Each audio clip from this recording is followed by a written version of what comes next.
Hello, everybody, and welcome to this video. I hope that you are well. I wanted to talk about a topic which is one of my fave topics, which is learning and studying. This video is actually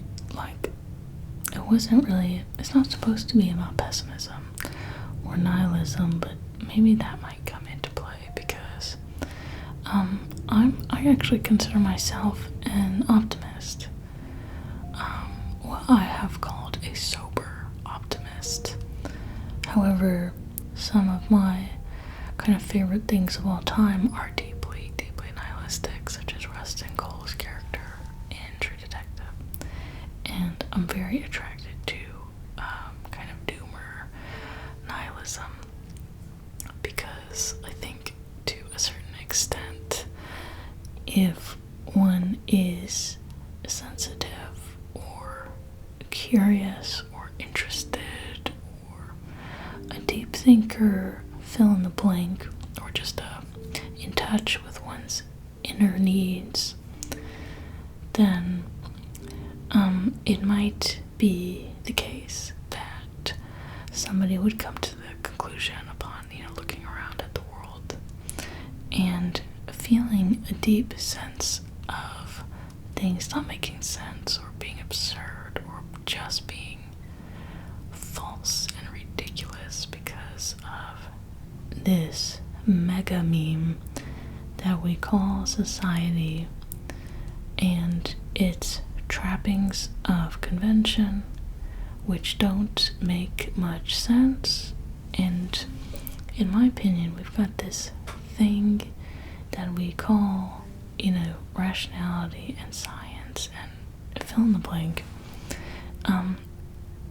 It's hard to kind of look at that and take that seriously on one hand, and then really kind of abstractly try to look at something like what a television is, or quite seriously what a job is as a concept, or really scrutinizing the world. And of course, the world does seem hyper-present and sometimes it can be overwhelming. So what does self-study, what does learning have to do with any of this? Well, I have found that one of the things by accident that occurred is I used to be highly atheistic and really kind of upset by the world around me. I've noticed the trend that as I've gone to the world and I've read more and looked at things more, I've arrived at more of a complex position, and I've noticed that I don't really need as many answers, or I don't need the world to make as much sense as I used to need it to mean, and I've been able to, I guess, traverse more ambiguous waters, but the waters have been ambiguated. And I think that's the thing, is the more that I've studied and learned, is the more that the waters have been ambiguated. When I was in school, my education was such that the waters were not ambiguous and were presented as straightforward and logical, and that the biological world works like this, and grammar works like this, and you learn kind of the grammar of everything. You learn the grammar of chemistry and, math and all the different, geometry and calculus and blah, blah, blah. Grammar. And meaning is supposed to just simply be self-evident because what's there to focus on? You get your education, then you go get a job, and everything has a kind of instrumental application and, whatever. So, learning outside of school, the waters went from a bit boring and sterile, and I moved from a very frustrated position in, I think as a creative impulse in a non-creative world, feeling the constraints of these grammatical boundaries. And as I've learned and studied more on my own and just live life, because you don't even have to book learn, you just have to pay attention in the world and in your life as you live it, and be open. And the more that I've been open, the more that the waters have become ambiguated for me, and I've been able to, I think, emotionally adjust to that quite well, and find meaning, and find that I like thinking in the ambiguous waters, and I don't expect hard conclusions at this point in my life. And this is probably a project that I will engage in until I'm not here anymore, and for every single day I'm going to be thinking and living, and certain byproducts will arise, such as a video or a conversation with someone, or maybe I write a little story, or I write a book. Also thank you for everyone for the support for my first story that I wrote and published in a little thingy, and people were really nice about it, and I'm very shy about that kind of thing, so thank you. Anyway, I want to show you the books that I'm reading right now to study, but I also wanted to talk a little bit more deeply about learning as a feature for me, a reality making thing, and it has led to the development of my personality outside. I feel like my genetic and cultural cauldrons in which my personality emerges from, and the cauldron of happenings that also generate personality is just more robust, because I'm able to study and pay attention to things and people around me. So I also wanted to just reiterate some points I've made in earlier videos about learning and self-study and scheduling, and that is that I follow a very loose set of values that are kind of like a core center, and everything swings around that center and flows and branches out. I don't follow abstract curriculums that are based on the idea of obtaining XYZ. I don't obtain XYZ. It's like a walk in the park. There's no destination. It's just a flow of learning.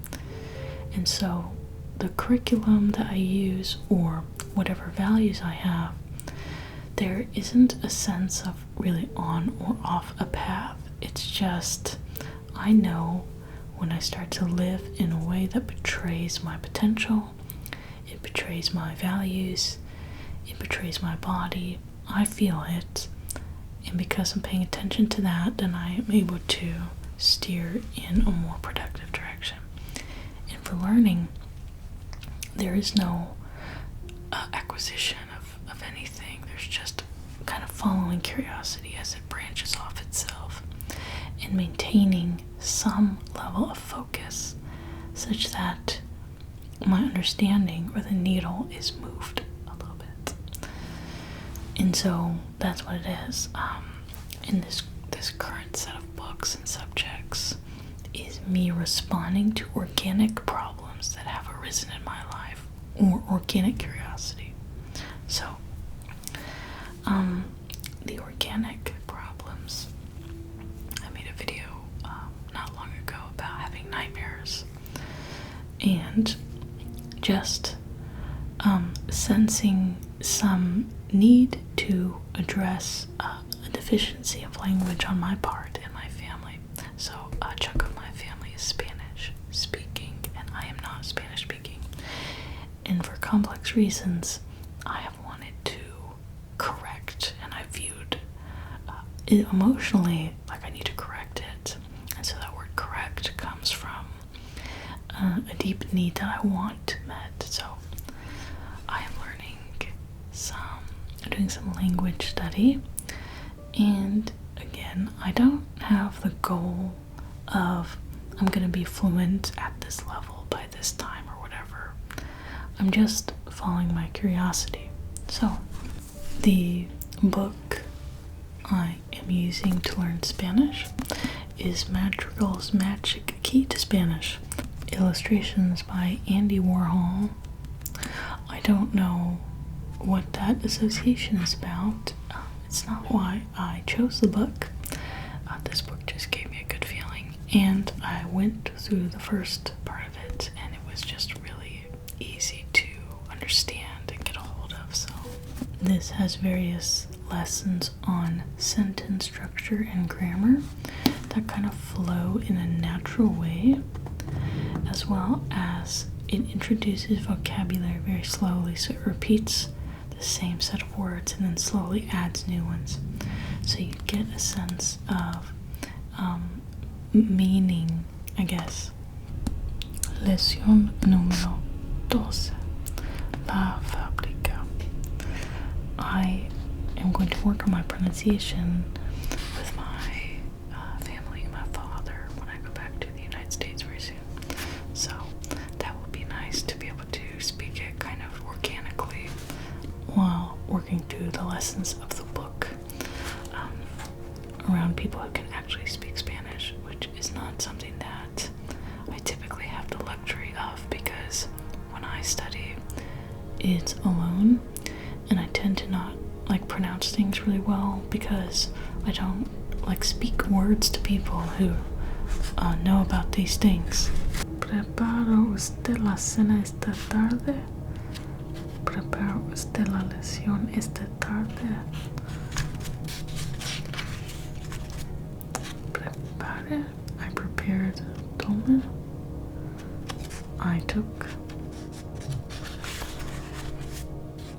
Words to remember: una blusa, una tienda, a store, el pan, the bread, frutas, rosas, la semana pasada, last week. This book is just really fun to work through and to start swapping out some English phrases for Spanish. In addition, just for a really fun freaking time, I am also working through this book. This is Lingua Latina. This is Latin, and it is so stinking fun, this book. If one is interested in Latin, I highly recommend it. This is Pars 1, Familia Romana.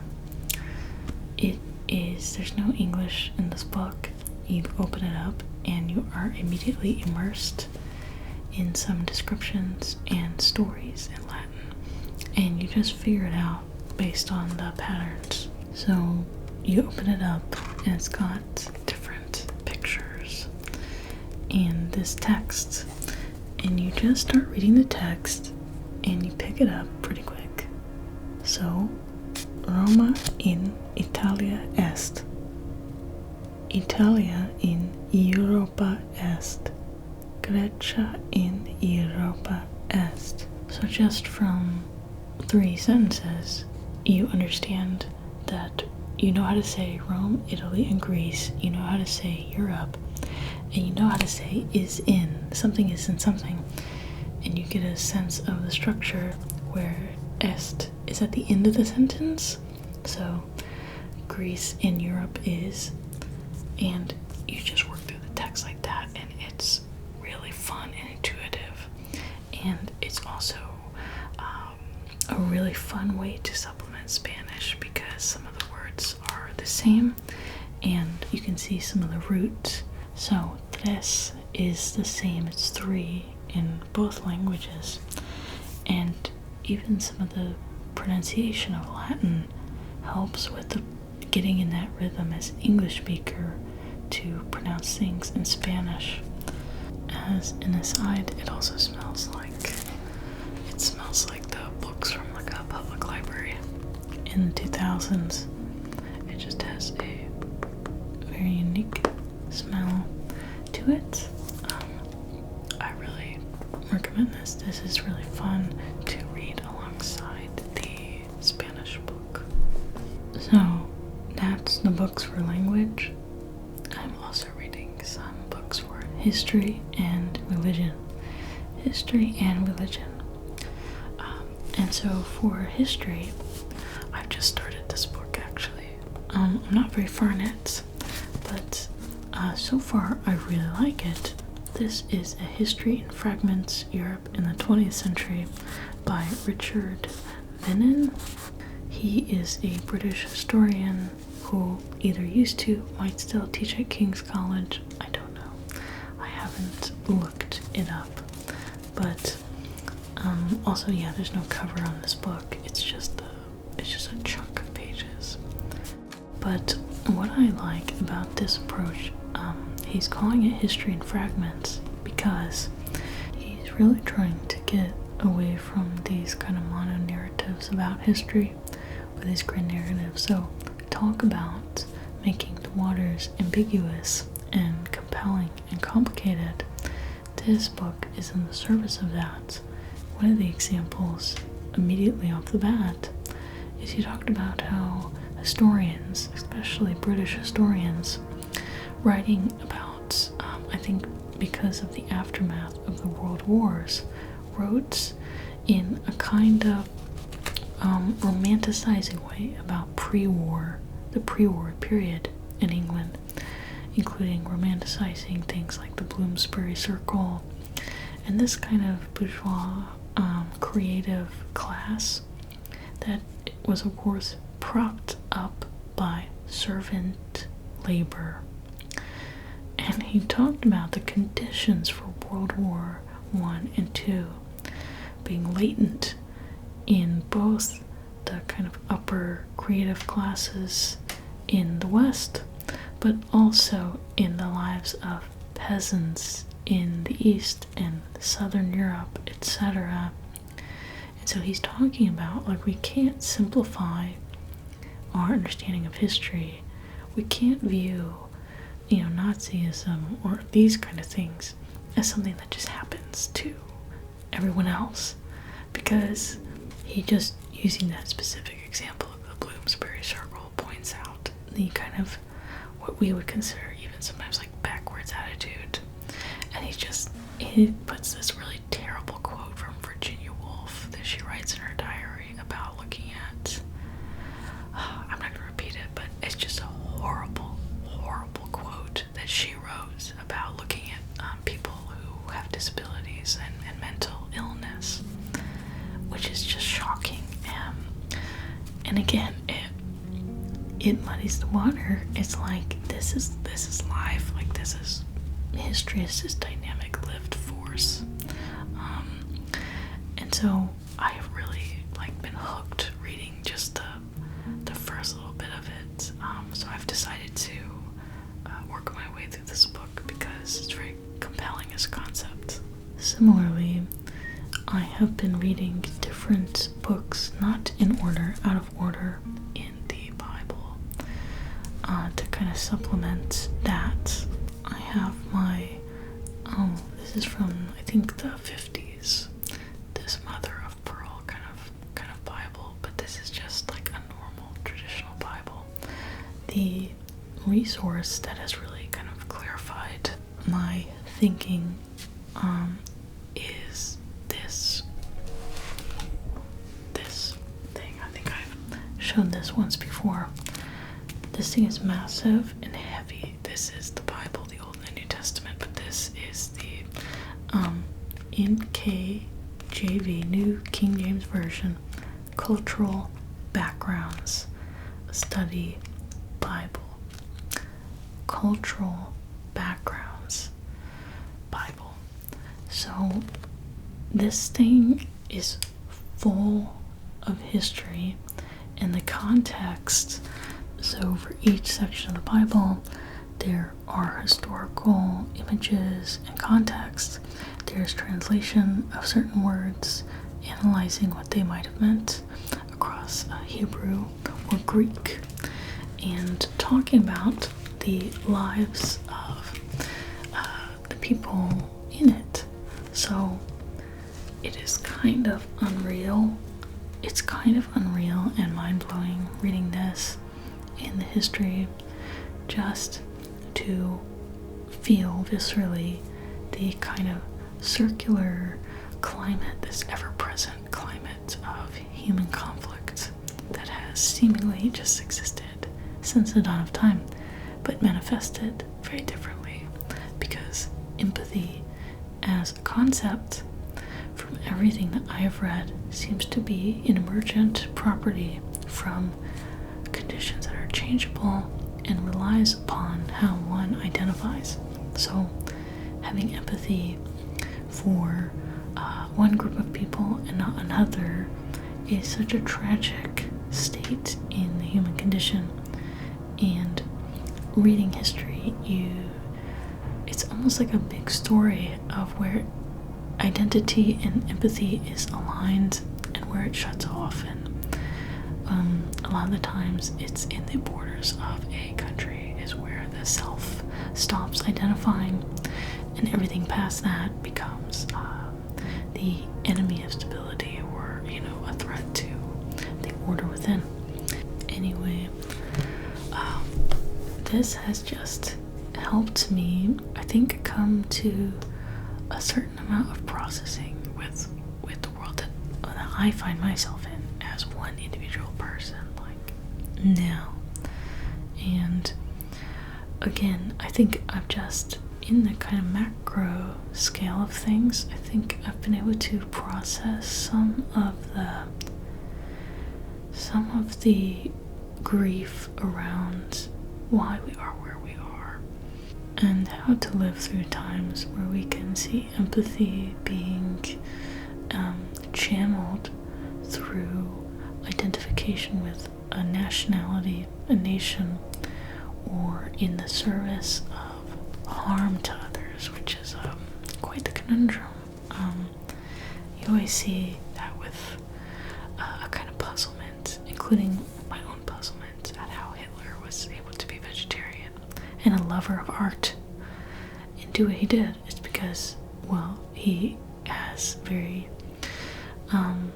he has commitments to his identity, and he identified with Germany as a nation. And so who gets defined as Germany, who gets defined within the self, the nation self, changes. And if you're outside of that boundary of nation self, empathy doesn't extend to you. So I have a self, and a family self, and myself is identified more broadly outward. And I have a nation self as an American, but it's not a nationalistic self. And I think it's worth reflecting critically on how far one is extended out and in what capacity. Speaking of that, so that's history and religion, which is kind of a heavy, sober dose of personality reality check. But I'm also reading a kind of work on ecology and philosophy at the same time, very fascinating, which he calls ecosophy.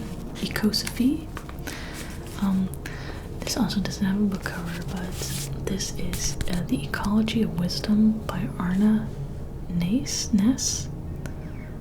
I'm not sure how to pronounce his last name. Arna is his first name. He was Norwegian. He was a Norwegian philosopher and a lover of deep ecology. So he describes the self moving through the process of maturity, moving to a social self, and then even further maturity, moving to an ecological self. He has the very generous, optimistic, positive view that we underestimate ourselves, even like in the non-ego sense, ourselves plural, and that we are capable of identifying empathetically with all of the creatures of the earth. If history and religion presents us where empathy stops and the story is where it ends, this book is the story of what happens with boundless empathy and boundless expansion of oneself into the natural world. And this kind of rigor of thinking about these topics, and this kind of very positive, generous, relaxed, open-minded position is probably what we will need to all do at a species level, lest we go extinct. So I believe that. I believe that unless we change the boundaries and move the boundary of self and empathy, we will probably go extinct. And the way out of that is through redrawing the boundaries across the board and developing, nurturing an internal value system that we are completely capable of, which is based on wanting a balanced, healthy relationship with the world, and viewing ourselves as part of the natural world in a really meaningful, deep, profound way. So this is just very high quality thinking. I recommend this book. I've been working my way through it and taking a lot of notes. So this is a bit of where I'm at with philosophy right now, is kind of thinking about the forces that animate people, so the spirit and the soul, the will, and that kind of thing, but viewing the container of life from kind of a macro perspective. And that's what he does in this book. So it's been very interesting to read, and I'm following my curiosity in that respect. So the last thing that I'm kind of reading in bits has to do with literature, language, poetry. I think I've mentioned this before. This is Charles Taylor, Cosmic Connections. This is poetry in the Age of Disenchantment. The Age of Disenchantment, which is now Age of Disenchantment. But talking about and going back to grammar as like a unit, as its own boundary maker in reality, poetry is then quite the powerful tool to feel and embody concepts around that boundary, because it pushes and pulls on the scale of reality with language. And as a more recent appreciator of poetry, as a former hater of poetry, I do feel like light has shined in the dank cave of my mind and allowed me to travel a bit further in reality with this book, Cosmic Connections, which has kind of healed a deep fear in me. And fear and poetry are very related. I think resistance to poetry makes sense because poetry is kind of a very emotional, unconscious frontier. It opens the doors to many, many, many rooms in the house that you might not want to go in. And of course, closed-mindedness, I think, comes from just not. You close the door, you don't want to go, you don't want to travel. But I've really enjoyed expanding my mind and my horizons with poetry. And so I've been reading this book. I think I quoted from it in a video not long ago, because I'm always finding something in there that is like, I plug it into my thinking on other topics, and I'm able to expand my mind that way. I forgot to mention this little tiny book that I'm also reading, The Imitation of Christ. I'm reading The Imitation of Christ just as a supplement to the Bible. I am not, I've said this before, I am not a Christian person, and I don't believe in an all-knowing, omniscient God, but I do feel an energy that is undeniable, that is quite mysterious. So I am a bit more into the Gnostic mystical side of life, and so I like to read about Christ, and I like to read about all kinds of other spiritual traditions, because I feel the vital energy of the natural world, as well as the kind of strange synchronicities of being. I have moved away strongly from my very kind of hard-walled atheism into a much more open-minded place. So I used to really resent and detest religious literature, but now I don't feel that fear, and I'm it's just another thing in my exploration of the world, and because it's so much of human history, like, it's so hyper present that it didn't make any sense to avoid it anymore. And so I've come to terms with it in a pretty deep way. But I understand if it's not some people's thing, because it has, of course, some of the most distasteful history attached to it. No joke. Anyway, these are the books. I am definitely not going to be able to take all of these with me. I'm going to America very soon for like a month. I'm not going to be able to take all of these with me.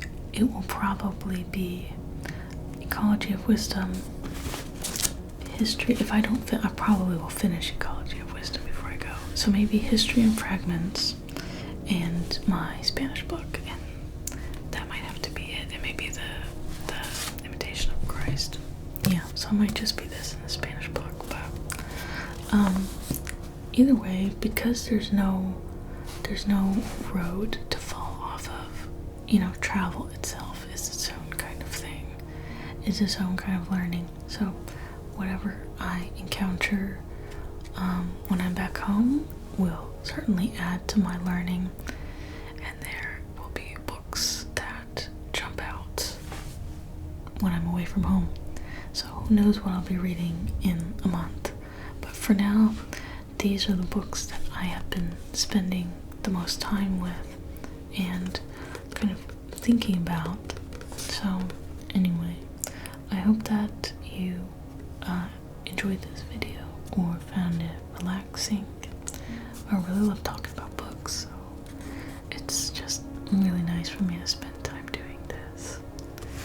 I am going to go make a cup of coffee because the morning, I started filming this like pretty early, but the morning is kind of coming on now, and so it's time for coffee.